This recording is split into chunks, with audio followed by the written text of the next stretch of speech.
अब ये थोड़ा सा ट्रिकी क्वेश्चन है और हम में से बहुत सारे लोग गलती क्या कर देते हैं कि इसको एलजेब्रा का क्वेश्चन समझ के सॉल्व करना चालू कर देते हैं और मिस्टेक कर बैठते हैं, लेकिन नहीं, ये आपके दो कंसेप्ट का मिक्स क्वेश्चन है। आपका ज्योमेट्री का है, ये ज्योमेट्री का प्लस एलजेब्रा का, ठीक है। तो ये दोनों ही कंसेप्ट को मिक्स करता है। कैसे मिक्स करता है कि जैसे कह रहा है हमसे X Y Z are the number of face edge and vertices respectively of a pentagonal pyramid. तो मतलब आपको ज्योमेट्री में क्या आना चाहिए, पेंटागोनल पिरामिड आना चाहिए, ठीक है ना। तो पेंटागोनल पिरामिड जब भी हम ऐसी बात करते हैं, पिरामिड का मतलब तो आप जानते ही हो कि सबसे ऊपर टॉप पे क्या होगा, एक बिंदु पे आगे सारे फेसेस मिलेंगे।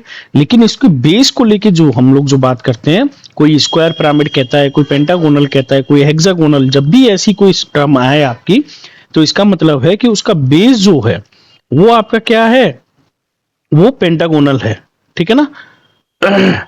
ये सॉरी थोड़ा सा तो उसका बेस जो है वो क्या है आपका, पेंटागोनल है, करेक्ट। पेंटागोनल मतलब आपका कितनी हो गई, 5 भुजा हो गई, ठीक है। अब ये पांचों भुजाएं जो हैं वो रेस्पेक्टिवली आपकी किससे मैच करेंगी यहाँ पे, इस शीर्ष से। तो ये क्या बन जाएगा आपका फाइनल पिरामिड, करेक्ट।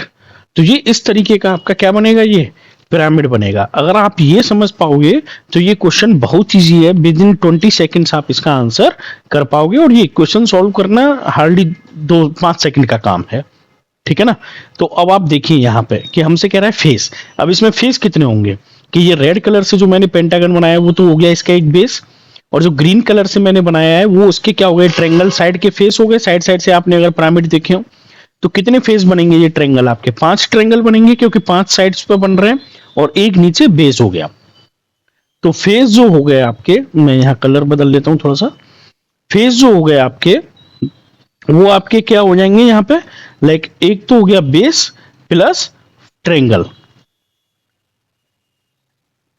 मतलब साइड फेस जो हमारे हैं। तो 1 + 5, तो आंसर कितना हो गया इसका 6, जो कि क्या हो गया आपके x की वैल्यू हो गई, x इक्वल्स टू आपकी कितनी हो गई 6। दूसरा आपसे कह रहा है एज, एज मतलब साइड, ठीक है। अब आप देखो नीचे जो है वो बेस है, उसमें कितनी साइड है आपकी 5, ठीक है। और अब आपके ये ट्रायंगल है, हर कोने से एक एक ट्रायंगल जा रहा है आपका, तो टोटल मिला के कितनी साइड हो गई, 5 साइड ही जाएंगी, क्योंकि 5 कोने से जा रहा है। तो जो ट्रायंगल की साइड हो गई, साइड जो हो गई वो कितनी हो गई 5, तो टोटल हो गया 10। तो यानी कि y की वैल्यू आपकी कितनी हो गई यहाँ पे 10। अब इसी तरह आपकी वर्टिसेस, ठीक है, वर्टिसेस आपके कितने हो जाएंगे यहाँ पे, वर्टिसेस मतलब ये शीर्ष, ये कोने यहाँ पे कि ये साइड्स आपकी क्या हो रही हैं, मिल रही हैं, ठीक है।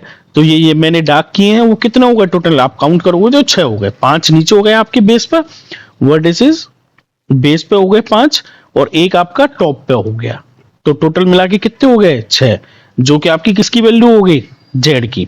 यानी कि हमने एक्स वाई जेड दोनों की वैल्यू निकाल ली, यहाँ पे एक्स वाई जेड तीनों की वैल्यू निकाल ली। अब इक्वेशंस पर रख देंगे हम लोग। इक्वेशन क्या है हमारी, X plus Y minus Z, ठीक है, यही है ना, डिवाइडेड बाई 2 का स्क्वायर प्लस 1। तो एक्स की वैल्यू कितनी आई थी मेरी 6, प्लस वाई की कितनी आई थी 10, माइनस जेड की कितनी आई थी 6, डिवाइडेड बाई 2 का स्क्वायर प्लस 1।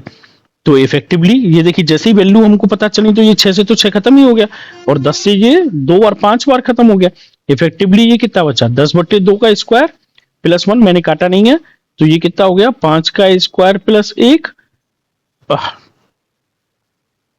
5 का स्क्वायर प्लस 1, तो ये कितना हो गया 25 + 1, यानी कि आंसर कितना हो गया आपका 26। तो अब आप देखो एक्स वाई जेड आपने जैसे ही निकाला उसके तुरंत बाद आपका आंसर कितना आ गया 26। आपको इसमें ज्योमेट्री समझनी थी कि पेंटागोनल पिरामिड क्या होता है हमारा, और उसके रेस्पेक्ट में आपको बस वैल्यूज निकालनी थी। बाकी ये क्वेश्चन सॉल्व करने में तो हार्डली आपको 10 से 5 सेकंड भी नहीं लगेंगे, ठीक है ना। तो कोई डाउट रह गया हो तो आप पूछ लीजिएगा, ये ज्योमेट्री वगैरह से रिलेटेड या कोई भी कंसेप्ट हमको सीटेट से रिलेटेड डिस्कस करना है, feel free to ask. Thank you.